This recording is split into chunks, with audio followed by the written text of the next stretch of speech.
এক ছিল জঙ্গলে ছোট্ট এক বুদ্ধিমান খরগোশ। তার নাম ছিল টুকাই। সে থাকতো সিংহ রাজার রাজত্বে। সিংহ রাজা খুবই শক্তিশালী হলেও একটু অলস ছিল। তাই জঙ্গলের সব প্রাণীকে সে প্রায় অদ্ভুত অদ্ভুত কাজ করতে বলতো। একদিন সিংহ রাজা ঘোষণা দিল যে আমাকে সবথেকে মজার উপহার দেবে তাকে আমি পুরস্কার দেব। সবাই চিন্তায় পড়ে গেল। কেউ মধু আনলো, কেউ ফুল আনলো, কেউ ফল আনলো, কিন্তু টুকাই কিছুই আনলো না।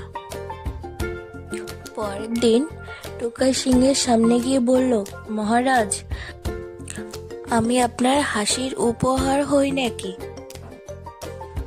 টুকাই বলল, আপনি চোখ বন্ধ করুন।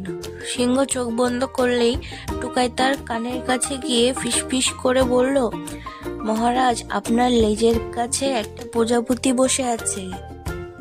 সিংহ ভয়ে লাফ দিয়ে উঠল, কিন্তু লেজে কিছুই নেই দেখে সে নিজেই হেসে উঠল। সিংহ এত জোরে জোরে হাসলো যে পুরো জঙ্গলই কেঁপে উঠল। সে বলল, আজ থেকে টুকাই হবে আমার হাসির মন্ত্রী। তারপর থেকে জঙ্গলে আর কেউ দুঃখী থাকতো না, কারণ টুকাই সব সময় নতুন নতুন মজার কাণ্ড করে সবাইকে হাসাতো। গল্পটা ভালো লাগলে লাইক, কমেন্ট, সাবস্ক্রাইব করতে ভুলবেন না। ধন্যবাদ।